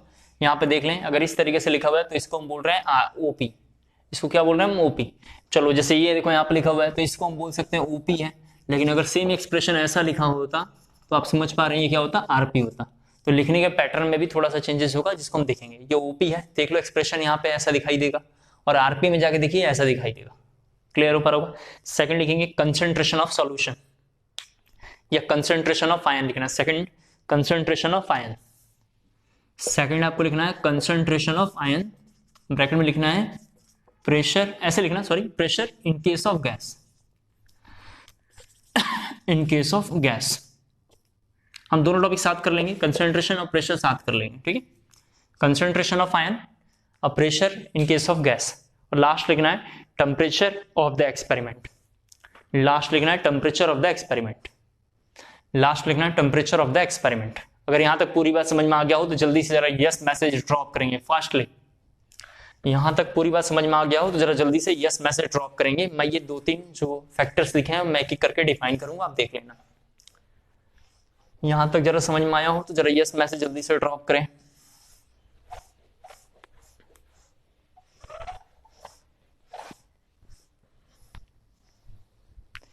फटाफट यस मैसेज जरा ड्रॉप करेंगे। अब जो फैक्टर्स हैं उनको हम थोड़ा एक एक करके धीरे धीरे पढ़ते हैं और समझने की कोशिश करते हैं। तो लिखेंगे वेरिएशन ऑफ इलेक्ट्रोड, लिखेंगे heading variation of electrode, variation of electrode potential, variation of electrode potential with concentration, with concentration and temperature, with concentration and temperature, and temperature. आज से इसका नाम हम लोग रखेंगे नस्ट इक्वेशन। जो सेम हेडिंग लिखा है उसका नाम आज से हमारे यहाँ है नस्ट इक्वेशन। नस्ट नाम की कोई साइंटिस्ट ने इसके बारे में डिस्कवरी करी होगी या बातचीत किया होगा, तो इसलिए इसका नाम नस्ट इक्वेशन लिखा है, लेकिन हम लोग इसे शॉर्ट में एन ही लिखा करेंगे। बोर्ड में नस्ट इक्वेशन पूछा हुआ है क्या होता है, लेकिन एक बार नस्ट इक्वेशन हम पूरा निकालेंगे। वैसे नस्ट इक्वेशन केवल एक इक्वेशन है, लेकिन इससे हम करीबन 6-7 टाइप का होगा, सब निकाल कर अलग अलग हम पढ़ेंगे। नस्ट इक्वेशन बोर्ड में केवल एक ही है, एक इक्वेशन है, लेकिन उसको भी हम थोड़ा कई तरीके से निकाल के देखेंगे कि नस्ट इक्वेशन क्या है और कैसे है। समझ में आया? तो लिखते हैं पहले। चलो यहां देखो, फ्रॉम आपको लिखना है फ्रॉम थर्मोडायनामिक्स। टीडी का मतलब लिखा हुआ है फ्रॉम थर्मोडायनामिक्स। जल्दी से जरा कॉपी करेंगे। थर्मोडायनामिक्स में एक फॉर्मूला लिखा था, आपको याद होगा, delta G equal to delta G naught. यहाँ पे लिखा हुआ है delta G equal to delta G naught. सभी बच्चे स्क्रीन पे देखें। प्लस होता है 2.303 RT, और यहाँ पे होता है log Q। log Q यहाँ लिखा हुआ है। आपको केमिकल इक्विलिब्रियम के मेरे लेक्चर्स याद हो या आपने जहां भी पढ़ा होगा, तो केमिकल इक्विलिब्रियम हमने पढ़ा है Q। Q इक्वल टू होता है प्रोडक्ट का कंसंट्रेशन डिवाइडेड बाई रिएक्टेंट का कंसंट्रेशन। केमिकल इक्विलिब्रियम के लेक्चर्स में हमने अटेंड किया है कि Q इक्वल टू प्रोडक्ट का कंसंट्रेशन डिवाइडेड बाई रिएक्टेंट का कंसंट्रेशन। Q और K में इतना डिफरेंस है, जरा देखना है। Q और K में ये डिफरेंस है, K का डाटा गिवन होता है और Q हमेशा हम कैलकुलेट करते हैं। दोनों का एक्सप्रेशन एक ही होता है। K का भी एक्सप्रेशन कैसा होता है, प्रोडक्ट का कंसंट्रेशन डिवाइडेड रिएक्टेंट का कंसंट्रेशन। हमने ये केमिकल इक्विलिब्रियम की क्लास में कर लिया है, आप जानते हैं। ये सब हमने कहा किया है, केमिकल इक्विलिब्रियम की क्लास पे कर लिया है। क्लियर हो गया सभी बच्चे? देखने के बाद आपको याद होगा, मैंने थोड़ा आपको बता रहा हूँ, अगर एट इक्विलिब्रियम के बारे में अगर हम बात करें, ये सब रफ है, एट इक्विलिब्रियम के बारे में बात करें तो Q और K बराबर होते हैं, हम जानते हैं। और अगर आप थर्मोडायनेमिक्स में डेल्टा G नॉट अगर देखोगे तो 2.303 minus 2.303 sorry minus 2.303 RT log K equilibrium था। ये हमने फॉर्मूले हमने लिखे थे। इस फॉर्मूले का यूज हमने केमिकल इक्विलिब्रियम में खूब किया है, इनका भी हमने केमिकल इक्विलिब्रियम में खुद किया है। मैंने जानबूझ के थोड़ा लिखा था ताकि आपको अच्छे से क्लियर हो पाए। यहाँ पे इन सबों का जरा सा मतलब लिख लेते हैं। तो जरा आपको लिखना है डेल्टा G इक्वल टू, इन सभी के मतलब लिख लेना, डेल्टा G इक्वल टू लिखना Gibbs free energy, Gibbs free energy नाम है बस, Gibbs free energy, Gibbs free energy in any condition, in any condition. इसको G नॉट पढ़ते हैं। दूसरा है डेल्टा G नॉट, ये नॉट का मतलब होता है स्टैंडर्ड कंडीशन, नॉट का मतलब क्या होता है standard, purest form, standard, original एक ही बात है ये। तो delta G not equal to लिखेंगे Gibbs free energy, Gibbs free energy at standard condition, at standard condition, at standard condition. T की वैल्यू आपको पता है, टेम्परेचर लेना है, और टेम्परेचर फिजिकल केमिस्ट्री में आपको याद है किस में लेना है, केल्विन में। पूरी फिजिकल केमिस्ट्री में केल्विन में लेना है। ये तो कांस्टेंट है, छोड़ देंगे। R की वैल्यू आपको पता है, R इक्वल टू क्या होता है, UGC। R क्या होता है, UGC, यूनिवर्सल ग्रांट कमीशन, है कि नहीं? गलत। क्या ये universal gas constant, universal gas constant. और लॉग Q, यानी मैं Q को इक्वल टू लिख देता हूँ, Q इक्वल टू होता है प्रोडक्ट का कंसंट्रेशन डिवाइडेड रिएक्टेंट का कंसंट्रेशन। अगर आप इस तरीके से लिखोगे तो ये लिखा हुआ है प्रोडक्ट का concentration, product concentration of product लिख देता हूं, सॉरी एक ही बात है ये, कंसंट्रेशन ऑफ प्रोडक्ट, और ये लिखा हुआ है concentration of reactant. Q equal to product concentration divided by reactant का कंसंट्रेशन, ये लिखा हुआ है, समझ के होंगे। अब जरा इसको सिंप्लीफाई करते हैं, देखिए एक बार यहाँ पे delta G equal to delta G naught, यहाँ देख लो सभी लोग, 2 + 2.303 RT log Q हमने लिखा है, ठीक है। अब थोड़ा इसको हम सिंप्लीफाई करेंगे नेक्स्ट क्वेश्चन डिफाइन करने के लिए। तो सबसे पहले लिखेंगे यूजफुल वर्क, लिखना है आपको useful work done by the system, done by system, useful work done by system, done by system, decrease in gives free energy change, decrease in gives free energy change, in gives free energy change, in gives free energy change। देखा आप लोगों ने? देखें books में useful work को, work useful इस तरीके से लिखा होगा, यूजफुल वर्क को क्या लिखा होगा, माइनस डेल्टा G। हमने बोला है, क्या हमने बोला यहाँ पे, वहां पे बोला है, जरा से लाइन सुन लो फिर से, useful work done by the system decrease, decrease का मतलब माइनस, और गिव्स फ्री एनर्जी ये लिखा हुआ है, change in gives free energy, तो ये लिखा हुआ है। यहाँ पे यूजफुल वर्क कौन है, यहाँ पे यूजफुल वर्क कौन है, WE है, कौन है, इलेक्ट्रिकल वर्क है, कौन है यहाँ पे, इलेक्ट्रिकल वर्क है। मैं आपको जरा सा समझाने के लिए लिख देता हूँ, इसको इलेक्ट्रिकल वर्क हम बोल रहे हैं, इलेक्ट्रिकल वर्क है, क्योंकि सेल में तो इलेक्ट्रिकल वर्क हो रहा है, तो इलेक्ट्रिकल वर्क W यूजफुल और इक्वल टू क्या लिखा हुआ, माइनस डेल्टा G, सब एक ही बात है। अगर आपने मेरे सब ये सब लिख लिया, WE के बारे में अगर बात करेंगे तो क्या होता है इसका formula, charge into potential, charge into क्या होता है, पोटेंशियल। तो ये थोड़ा सा लिखेंगे, चार्ज इंटू पोटेंशियल, जल्दी से जरा कॉपी करेंगे इसका, जल्दी से जरा कॉपी करेंगे, लिखेंगे इसमें, फिर से लिखना लेट NF, ऐसे लिखना है, let NF of charge, let NF of charge is falling through cell, is falling through cell having potential difference, having potential difference, having potential difference E volt, having potential difference E volt, having potential difference E volt. देखिए screen पे क्या लिखा हुआ है, charge की जगह पे क्या लेना है NF और पोटेंशियल डिफरेंस कितना है E। तो हम यहाँ पे बोल सकते हैं work function work electrical work या यूजफुल वर्क कितना होगा NF ही होगा। यूजफुल वर्क कितना होगा NF ही होगा। जल्दी से जरा कॉपी कर लें आप, कितना होगा NF ही होगा। दूसरा थोड़ा 2-3 लाइन यहाँ लिख रहा हूँ, जरा मैं डिफाइन करूंगा तो समझ में आएगा आपको। एक लाइन लिखा होगा work done, work done equal to होता है NFE, ये लिखना है। एक वर्ड लिखा होगा वर्क डन इक्वल टू होता है NFE। एक होता है मैक्सिमम वर्क, ये मैं बताता हूँ सब क्या है, अभी लिखना है। एक होता है मैक्सिमम वर्क होगा NFE नॉट, नॉट लिखा हुआ है ऐसे लिखना है, नॉट लिखना है। डेल्टा जी इक्वल टू होता है NFE,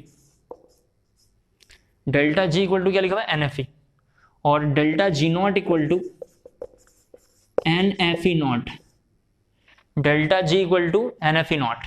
या हमने चूंकि माइनस साइन लगाया है चेंज के लिए, तो चेंज के लिए यहाँ भी क्या लगा देंगे माइनस साइन, यहाँ भी लगा देते हैं। चेंज के लिए यहाँ भी माइनस साइन लगा देते हैं, ठीक है। एक बार मैं पूरी बात बताता हूँ। ये जो ई नॉट है ये मैं आपको समझाऊंगा क्या है, अभी तो फिलहाल हम लिखेंगे work done NFE, maximum work NFE naught. ये वर्क यहाँ पे हम लिखा वर्क डन, या हमने बोला है कि यूजफुल वर्क, ये सब एक ही है, सब एक ही है। इस तरह का हमने लिख दिया।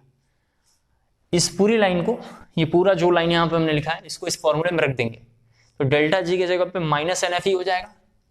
डेल्टा जी की जगह पे क्या हो जाएगा minus NFE equal to minus NFE naught, minus NFE naught, ये दोनों वैल्यू यहाँ आ जाएंगे, प्लस क्या होगा 2.303, यहाँ जरा देखो RT log Q, इसमें माइनस NF से हम डिवाइड कर देंगे, माइनस NF से डिवाइड करेंगे तो ये वैल्यू क्या हो जाएगा E। यहाँ जरा लिख देता हूँ नहीं तो तुम पूछोगे फिर से, डिवाइड बाई माइनस NF, तो ये वैल्यू क्या हो जाएगा E, और ये वैल्यू क्या हो जाएगा E नॉट। यहाँ जरा देख लें E नॉट प्लस क्या होगा 2.303 RT, और यहाँ लिख सकता हूँ लॉग प्रोडक्ट का कंसंट्रेशन डिवाइडेड बाई रिएक्टेंट का कंसंट्रेशन। ऑफ कोर्स ऐसा लिख सकते हैं, समझ पा रहे होंगे आप। जरा इसे जल्दी से कॉपी कर लें, जरा जल्दी से इसे कॉपी कर लें।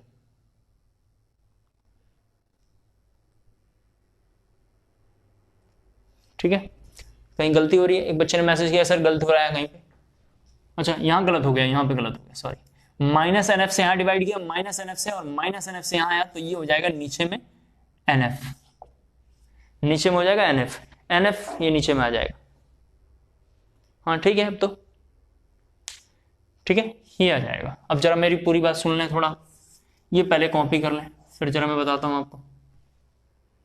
देखें, जब हम मार्केट से सेल खरीद के लाए थे, डूरासेल का जो ये सेल खरीद के लाए थे, थोड़ा देखो जो कहानी अभी थोड़ी देर पहले मैंने बताया था, ये इसका इलेक्ट्रोड है और यहाँ पे इस तरीके से लगा हुआ है, यहाँ प्लस और यहाँ माइनस। सेल की 1.5 लिखा हुआ है मैक्सिमम वर्क। जरा प्लीज यहाँ देखें, स्क्रीन पे सब लोग जरा देखें क्या होता है, ये सारी बातें आपको समझाता हूँ। मैक्सिमम वर्क कितना है इसका 1.5 क्वेश्चन में गिवन है। कहाँ से गिवन है, खरीद के लाएंगे सेल की, सेल या बैटरी, इसके 1.5 लिखा हुआ है मैक्सिमम वर्क है। मैक्सिमम वर्क यहाँ पे लिखा हुआ है NFE, यानी मुझे बात समझ में आ रहा है कि मैक्सिमम वर्क क्या होता है E नॉट होता है। E नॉट कितना होता है 1.5 वोल्ट। ये किसका है 1.5 वोल्ट, इस सेल का है। अलग अलग सेल का अलग अलग वैल्यू होगा। इसका कितना है 1.5 जो हम बाजार से खरीद के लेकर आए हैं। जब हम सेल यूज करेंगे तो जाहिर सी बात है उसकी एनर्जी क्या होगी, कम होगी। जब उसकी एनर्जी कम होगी और कम होने के बाद, जैसे इस सेल को हमने 15 डेज यूज किया, अपनी मर्जी से हमने डेट डिसाइड किया है, यूज करने के बाद अब क्या रह रहा है उसको बोलते हैं E नॉट क्या है, जब सेल खरीद के लाएंगे उस टाइम पे गिवन E की वैल्यू, या गिवन वोल्ट, गिवन क्या है 1.5 वोल्ट लिखा हुआ है, उसको यूज करने के बाद उसमें कितना वोल्ट एनर्जी रह रहा है उसका नाम है E। Minus 2.303 universal gas constant temperature kelvin में। और ये NF सर क्या होता है, NF अपनी मर्जी से आपने रख दिया। आपको याद होगा NF यहाँ पे जो लिखा हुआ है बेसिकली हमने पिछले क्लासों में मोल कंसेप्ट में पढ़ रखा है, Faraday, charge in Faraday. Question लिखा होगा मोल कंसेप्ट के लेक्चर में, कैलकुलेट चार्ज इन फेराडे। क्या लिखा होगा, calculate charge in Faraday in the following. वहां पे आप देखेंगे F फेराडे। क्लियर हो पा रहा होगा, सभी बच्चे समझ गए होंगे। आप इसको जरा जल्दी से कॉपी कर लें, फिर मैं थोड़ा आपको अच्छे से और समझाने की कोशिश करूंगा। इस इक्वेशन का नाम है नस्ट इक्वेशन। इस इक्वेशन का नाम क्या है? Nernst equation. लिख लेना, this equation is known as, this equation is known as Nernst equation. This equation is known as Nernst equation. फिर लिखना है थोड़ा एक दो line, capital E equal to लिखना थोड़ा इसके बारे में नीचे से, कैपिटल ई इक्वल टू लिखना electrode potential, capital E equal to electrode potential bracket में लिखना। आप समझ रहे होंगे ये तो निकालना है तो वेरिएबल होगा, फिक्स तो हो ही नहीं सकता है, तो लिखना है ब्रैकेट में it's variable and it's should be calculated in the problem. Variable and its value should be calculated in the problem. Its variable and its value should be calculated in the problem. E not के बारे में जरा सा देखते हैं, एक बार सभी बच्चे स्क्रीन पे आ जाए, जरा देखें ई नॉट क्या होता है। अगर आप मेरे से पूछेंगे ई नॉट के बारे में जरा से निकाल के बताइए, तो ई नॉट समझ रहे होंगे आप, नॉट लग गया तो ओरिजिनल वैल्यू लेना है, तो इसमें लिखेंगे ई नॉट में लिए, ई नॉट के लिए लिखना है आपको electrode potential at standard condition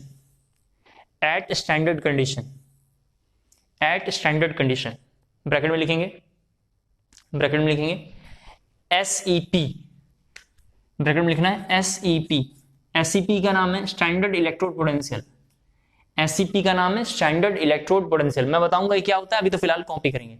SEP का मतलब स्टैंडर्ड इलेक्ट्रोड पोटेंशियल। जब बाजार से बैटरी खरीद के लाए उसका 1.5 वोल्ट SEP था, कितना था? 1.5 वोल्ट SEP था। हर किसी का SEP अलग होगा, जो कि डाटा गिवन होगा प्रॉब्लम में, या आपको कांस्टेंट होगा, या गिवन होगा या कांस्टेंट होगा, दोनों की बात है, लेकिन दोनों का मैंने अलग अलग वर्ड समझाया। तो लिखना है आपको ई नॉट के लिए लिखना है उसी में it's a constant and given in the problem. E not के लिए लिखना है it's constant and given in the problem,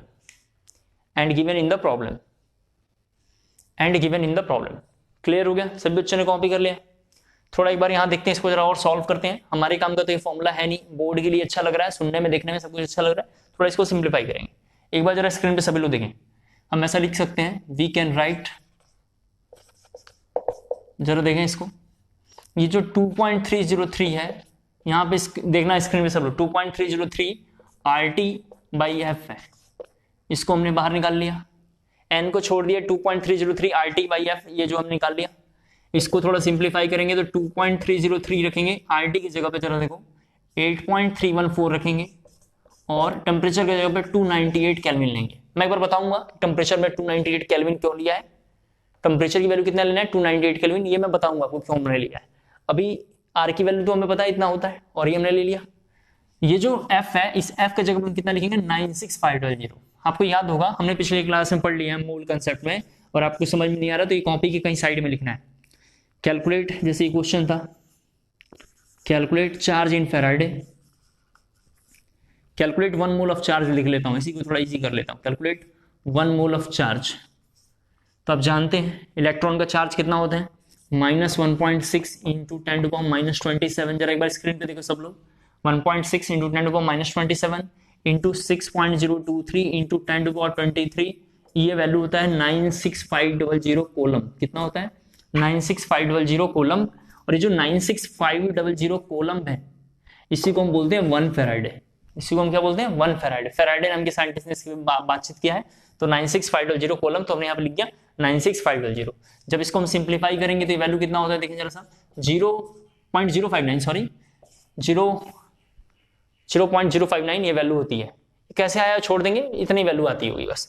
तो जब हम इसको इस फॉर्मूले में आप सिंप्लीफाई करने के लिए लेकर आएंगे तो E इक्वल टू लिखेंगे, जरा देखो, E नॉट माइनस 0.059, जरा यहाँ देखें कितना आएगा -0.059, यहाँ देख लो, नीचे में n आएगा और ऊपर में क्या आएगा, लॉग प्रोडक्ट का कंसंट्रेशन डिवाइडेड रिएक्टेंट का कंसंट्रेशन। तो आज से हमें ये फॉर्मूला यूज करना है, ये फॉर्मूला देखने में अच्छा लग रहा है, लेकिन कैलकुलेशन में बहुत दिक्कत आएगी, क्योंकि ये वैल्यू लेकर आओ, RT वगैरह लेकर आओ, कैलकुलेट करेंगे मुश्किल होगा। तो हम लोग ये फॉर्मूला यूज करेंगे। क्लियर हो गया? ये क्या है, simplest form of Nernst equation है। क्या ये simplest form of Nernst equation है। इसका जरा ग्राफ भी ऊपर देख लेते हैं। ग्राफ में देखेंगे तो ये y है, ये c है, जरा देख लें आप, y equal to c minus m into X. तो जब मैं इसका ग्राफ ड्रॉ करूंगा तो जरा देखो, इधर ग्राफ भी लगे हाथ बना देते हैं, एक बार जरा देखें ग्राफ, यहाँ पे लिखा हुआ है ई, यहाँ पे लिखा हुआ है लॉग प्रोडक्ट का कंसंट्रेशन डिवाइडेड रिएक्टेंट का कंसंट्रेशन, और इसका ग्राफ जरा यहाँ पे देखो, इसका ग्राफ बुक्स में ऐसा बनाया होगा, इस पोजीशन का नाम लिखा होगा ई नॉट, जहाँ पे इंटरसेक्ट हो रहा है इसका नाम लिखा होगा ई नॉट। अगर आपने इसका स्लोप पूछा, स्लोप यहाँ पे होगा, ये स्लोप होगा, अगर आप मेरे से इसका स्लोप पूछते हैं, ये सब थोड़ा काफी इंपॉर्टेंट है, ठीक है। अगर आपने इसका स्लोप पूछा तो स्लोप कितना होगा, tan थीटा, tan थीटा जो कितना होगा, समझ ही गए होंगे आप, कितना लिख दें, ये वाली पूरी वैल्यू कितना, यहाँ लिख देता हूँ नीचे -0.059/n, ये कॉपी करना है। एक बच्चे ने मैसेज किया, जरा मैं स्क्रीन पे देख रहा था, बच्चे ने लिख के सर जब आपने इसको मल्टीप्लाई किया तो ये माइनस साइन, बेवकूफों ये माइनस साइन नहीं है, ये तो बेसिकली ये एडिटिव प्रॉपर्टी थोड़ी ना, ये तो इलेक्ट्रॉन का चार्ज है, ये तो कुछ नहीं है, इस माइनस का लेना देना ही नहीं है, इस माइनस का हम कुछ यूज ही नहीं करते हैं, हम तो केवल इन दोनों को मल्टीप्लाई कर रहे हैं, और इन दोनों को जब मल्टीप्लाई करेंगे तो आएगा 96500 कूलम, जिसको हम बोलेंगे 1 फैराडे, ठीक है। ये नस्ट इक्वेशन है, नस्ट इक्वेशन का सिंपलेस्ट फॉर्म वो है, और नस्ट इक्वेशन का ग्राफ ही है। जल्दी से जरा कॉपी कर लें, इतनी बात है, जरा जल्दी से कॉपी कर लें, और लास्ट थोड़ा एक लाइन इसके बाद लिखेंगे। अगर पूरी बात समझ में आ गया हो, और जिन्होंने कॉपी कर लिया हो जरा जल्दी से यस मैसेज जरा ड्रॉप करें, जिन्होंने कॉपी कर लिया हो और जिनको पूरी बात समझ में आ गया हो जरा जल्दी से यस मैसेज जरा ड्रॉप करेंगे फास्टली, बहुत बढ़िया। लिखेंगे थोड़ा सा कुछ कंडीशंस के लिए लिखेंगे, standard condition for electrochemistry, standard condition for electrochemistry, standard condition for electrochemistry या स्टैंडर्ड कंडीशन ऑफ इलेक्ट्रोकेमिस्ट्री, एक ही बात है, लिखने का तरीका अलग है। स्टैंडर्ड कंडीशन ऑफ इलेक्ट्रोकेमिस्ट्री क्या हम लेंगे क्या नहीं लेंगे, जरा से देखिए उसके बारे में, यहां पे लिखता हूं, जरा देखो, ये जब भी कंसंट्रेशन ऑफ आयन बोलेगा तो उसके लिए लेंगे 1 मोलर, जिसको हम लोग डिफाइन करेंगे कैपिटल M। जब भी कहीं क्वेश्चन में प्रेशर ऑफ गैस आएगा, इसको हम लेते थे ATM, लेकिन यहां लेंगे 1 बार, यहां लेंगे 1 बार, ध्यान रखना है, यहां लेंगे 1 बार, ATM और बार सब कुछ सेम होता है, लेकिन हम लोग यहाँ पे 1 बार लिया करेंगे। इसके लिए लेंगे कंसंट्रेशन के लिए ये, ठीक है। और थर्ड पॉइंट जरा से देखें, activity of solid oblique liquid कहीं अगर आता है तो इसके जगह पे हम 1 लेंगे। आपको भी याद होगा केमिकल इक्विलिब्रियम में सॉलिड और लिक्विड को हम कितना लेके चलते हैं, 1, सॉलिड और लिक्विड को कितना लेके चलते हैं, 1। यहाँ पे टेम्परेचर की वैल्यू जरा देखो 25 डिग्री सेल्सियस लेना है, टेम्परेचर की वैल्यू कितना लेना है, 25 डिग्री सेल्सियस लेना है। और आपको पता होगा कि डिग्री सेल्सियस को हमें किस में कन्वर्ट करना है, केल्विन में, किस में कन्वर्ट करना है, केल्विन में, और केल्विन में 0 डिग्री सेल्सियस इक्वल टू कितना होता है, 273 केल्विन होता है। तो 273 जरा सा देख लें यहाँ पे, प्लस 25 अगर ऐड करेंगे तो 298 केल्विन होगा, कितना होगा, 298 केल्विन होगा। इसीलिए आपने जब देखा होगा ये जब मैंने क्वेश्चन सॉल्व किया था यहाँ पे, तो यहाँ पे हमने 298 केल्विन लिया है, यहाँ पे हमने 298 केल्विन लिया है। 298 केल्विन कहाँ से आ रहा है, क्योंकि टेम्परेचर की वैल्यू 25 डिग्री सेल्सियस आपको लेना है। क्लियर हो गया होगा। यहाँ पे जो n लिखा हुआ है, इस n का मतलब है नंबर ऑफ इलेक्ट्रॉन ट्रांसफर्ड। जरा देख लो, अगर ट्रांसफर्ड लिखा होगा तो इसको सेल मान के चलेंगे, मैं ये पढ़ाऊंगा कहाँ से आ रहा है अगले लेक्चर में। ट्रांसफर्ड का मतलब इस सेल लिखा हुआ है। अगर लॉस लिखा हुआ है या गेन लिखा हुआ है तो इसका मतलब अलग अलग है। लॉस कहाँ पे होता है, एनोड पे होता है, आप सभी को याद होगा लॉस कहाँ होता है, एनोड पे होता है। तो इसको हम लोग लिखा करेंगे AHC, और कैथोड हाफ सेल यहाँ पे लिखेंगे CHC। क्लियर हो गया। तो इस क्वेश्चन में यहाँ पे जो हमने लिखा था -2.303, तो 2.303 RD की R यहाँ से ले लिया, T यहाँ ले लिया, और F क्या होता है वो समझा दिया। टेम्परेचर क्यों 298 केल्विन लिया है, क्लियर हो गया। N यहाँ पे जो लिखा हुआ है, ये N क्या होता है, नंबर ऑफ ट्रांसफर्ड इलेक्ट्रॉन है, या हमारा गेन इलेक्ट्रॉन है, या हमारा लॉस इलेक्ट्रॉन है। और कैपिटल P का मतलब ये जो लिखा हुआ है, इसका मतलब तो जानते हैं प्रोडक्ट का कंसंट्रेशन, और R का मतलब क्या है, रिएक्टेंट का कंसंट्रेशन। तो यहाँ तक हमने आज की क्लास में कर लिया है नॉस्ट इक्वेशन वगैरह में। हमने अभी तक की क्लासों में क्या क्या इंपॉर्टेंट किया, जरा इसको कॉपी कर लीजिए, मैं समझा देता हूँ एक बार। कंस्ट्रक्शन ऑफ ECC एक बहुत इंपॉर्टेंट सेगमेंट है, इसको थोड़ा तेजी से करेंगे। कंस्ट्रक्शन ऑफ ECC एक बार बढ़िया से समझ लेंगे। Function of salt bridge, importance और सॉल्ट ब्रिज क्या ये देख लीजिएगा। इसके बाद जंक्शन पोटेंशियल थोड़ा इंपॉर्टेंट है। इसके बाद इलेक्ट्रोड पोटेंशियल दो तरीके का है, एसओपी एसआरपी, ये सब बनते कैसे मैंने समझा दिया, लेकिन ओपी आरपी सीधा ध्यान रखना है आपको, बीच में वो सब कंटेंट समझाने के लिए मैंने पढ़ाया था जेई वगैरह के लिए। तो इम्पोर्ट के लिए ओपी और आरपी सीधा ध्यान रखेंगे। इसके बाद इलेक्ट्रो पोटेंशियल में क्या इफेक्ट डालेगा, उस इफेक्ट को डिफाइन कौन करता है, नस्ट इक्वेशन। तुमने नस्ट इक्वेशन के बारे में बात किया। नस्ट इक्वेशन में ये ई और ई नॉट क्या होता है, ये ओरिजिनल वैल्यू है। जब मार्केट से हम कोई सेल वेल खरीद के लाते हैं तो उसका पोटेंशियल डिफरेंस है, इसका क्या है, ये पोटेंशियल डिफरेंस है। सेल धीरे धीरे कम होगा तो उसके डिफरेंस, पोटेंशियल डिफरेंस क्या होगा, कम होगा। कितना कम होगा हमें कैलकुलेट करने के लिए नस्ट इक्वेशन कैलकुलेट करते हैं। एक बात ये नस्ट इक्वेशन का सिंपलेस्ट फॉर्म हम ये ऐसे याद रख लेंगे, और इसको लेके अभी हम धीरे धीरे कमिंग क्लास में क्वेश्चन करेंगे। अगर आपको पूरी बात समझ में आया हो और अच्छे से सब कुछ क्लियर हुआ हो तो जल्दी से जरा ओके मैसेज ड्रॉप करेंगे। यहां तक का लेक्चर अगर समझ में आ गया हो तो जल्दी से जरा ओके मैसेज ड्रॉप करेंगे, जल्दी से जरा ओके मैसेज ड्रॉप करेंगे फटाफट।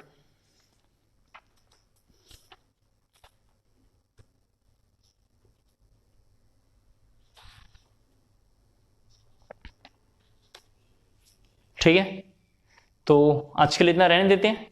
ठीक है, आज के लिए इतना बहुत है। अभी बच्चों का मैसेज आ रहे हैं सर कि हमारी फिजिक्स की क्लास है, तो आप कर लीजिए। आज के लिए इतना बहुत। Thank you so much.